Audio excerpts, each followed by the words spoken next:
ಎಲ್ಲರಿಗೂ ನಮಸ್ಕಾರ. Shenoy kitchen YouTube ಚಾನಲ್ಗೆ ಸ್ವಾಗತ. ಇವತ್ತು ನಾನು ಪ್ರಾನ್ಸ್ ಗಾರ್ಲಿಕ್ ಮಸಾಲ ಮಾಡ್ತಾ ಇದ್ದೇನೆ. ಬನ್ನಿ ಹಾಗಿದ್ರೆ ರೆಸಿಪಿ ನೋಡುವ. ಮೊದಲಿಗೆ ಮಸಾಲೆಗೆ 3 ಹಸಿಮೆಣಸಿನಕಾಯಿ, 15 ಬೆಳ್ಳುಳ್ಳಿ, 2 ತುಂಡಾಗುವಷ್ಟು ಶುಂಠಿ, 1 ಮುಷ್ಟಿ ಆಗುವಷ್ಟು ಕೊತ್ತಂಬರಿ ಸೊಪ್ಪು ಇದೆಲ್ಲವನ್ನು ಒಂದು ಮಿಕ್ಸಿ ಜಾರಿಗೆ ಹಾಕಿ ಸ್ವಲ್ಪ ನೀರು ಹಾಕಿ ಈ ಥರ ಸ್ಮೂತ್ ಪೇಸ್ಟ್ ಮಾಡಿ ತರ್ತೇನೆ. ಈಗ ಒಂದು ಬಾಣಲೆಗೆ 2 ಟೇಬಲ್ ಸ್ಪೂನ್ ಆಗುವಷ್ಟು ಎಣ್ಣೆ ಹಾಕಬೇಕು. ಎಣ್ಣೆ ಬಿಸಿಯಾದ ಕೂಡಲೇ 8ರಿಂದ 10 ಜಜ್ಜಿದ ಬೆಳ್ಳುಳ್ಳಿಯನ್ನು ಎಣ್ಣೆಗೆ ಹಾಕಿ ಸ್ವಲ್ಪ ಫ್ರೈ ಮಾಡಬೇಕು.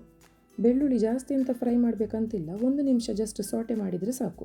ಅದರ ನಂತರ ಸಣ್ಣಗೆ ಹೆಚ್ಚಿದ ಈರುಳ್ಳಿಯನ್ನು ಹಾಕಬೇಕು. ನಾನಿಲ್ಲಿ ದೊಡ್ಡ ಸೈಜಿದ್ದು 1 ಈರುಳ್ಳಿ ಸಣ್ಣಗೆ ಹೆಚ್ಚು ಹಾಕಿದ್ದೇನೆ. ಮೀಡಿಯಂ ಸೈಜ್ ಆದರೆ 2 ಈರುಳ್ಳಿ ಯೂಸ್ ಮಾಡಬೇಕಾಗ್ತದೆ. ಈರುಳ್ಳಿಯನ್ನು ಎಣ್ಣೆಯಲ್ಲಿ ಸ್ವಲ್ಪ ಬಾಡಿಸಿದರೆ ಆಯಿತು, ಅದು ಕೆಂಪಗೆ ಹುರಿಬೇಕಂತ ಅವಶ್ಯಕತೆ ಇಲ್ಲ. ಈರುಳ್ಳಿ ಎಲ್ಲ ಸಾಫ್ಟ್ ಆದ ನಂತರ ನಾವು ರುಬ್ಬಿಟ್ಟ ಮಸಾಲೆ ಉಂಟಲ್ಲ ಅದನ್ನು ಇದಕ್ಕೆ ಹಾಕಬೇಕು. ಮಸಾಲೆ ಹಾಕಿ ಒಂದು 1/4 ಕಪ್ ಆಗುವಷ್ಟು, ಜಾಸ್ತಿ ನೀರು ಹಾಕಲಿಕ್ಕಿಲ್ಲ, 1/4 ಕಪ್ ಆಗುವಷ್ಟು ಮಿಕ್ಸಿಗೆ ಸ್ವಲ್ಪ ನೀರು ಹಾಕಿ ಅದರಲ್ಲಿದ್ದ ಮಸಾಲೆಯನ್ನೆಲ್ಲ ಕ್ಲೀನ್ ಮಾಡಿ ತೆಗೆದು ಇದಕ್ಕೆ ಹಾಕಿದರೆ ಆಯಿತು. ಮಸಾಲೆ ಹಾಕಿದ ನಂತರ ಒಂದು ಕುದಿ ಬರುವ ತನಕ ವೇಟ್ ಮಾಡುವ. ನೋಡಿ, ಈಗ ಕುದಿ ಬರಲಿಕ್ಕೆ ಸ್ಟಾರ್ಟ್ ಆಯಿತು.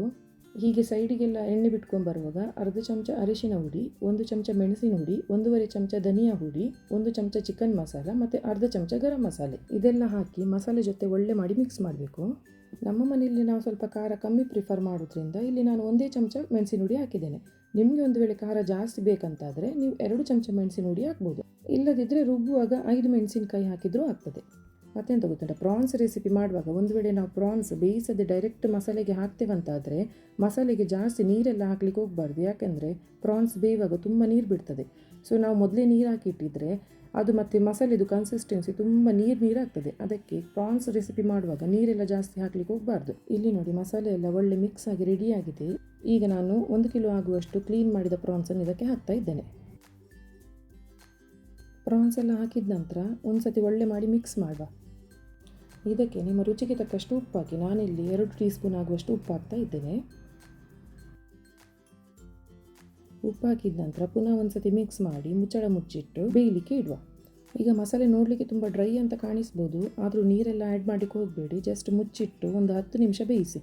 ಮಧ್ಯದಲ್ಲಿ 1-2 ಸತಿ ಅಡಿದಾಗದಾಗೆ ಸೌಟ್ ಹಾಕ್ತಾ ಇರಿ. ಸೌಟ್ ಹಾಕಿದ ನಂತರ ಪುನಃ ಮುಚ್ಚಿಟ್ಟು ಬೇಯಿಸಿ.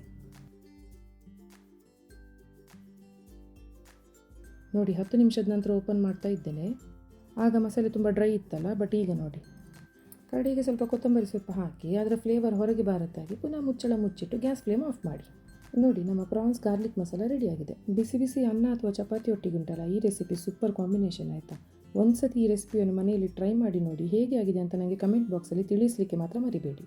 ಇಂತಹ ಇನ್ನಷ್ಟು ರೆಸಿಪಿಗಾಗಿ ಶೆಣೆ ಕಿಚನ್ ಯೂಟ್ಯೂಬ್ ಚಾನಲನ್ನು ಲೈಕ್, ಶೇರ್ ಆ್ಯಂಡ್ ಸಬ್ಸ್ಕ್ರೈಬ್ ಮಾಡಿ. ಧನ್ಯವಾದಗಳು.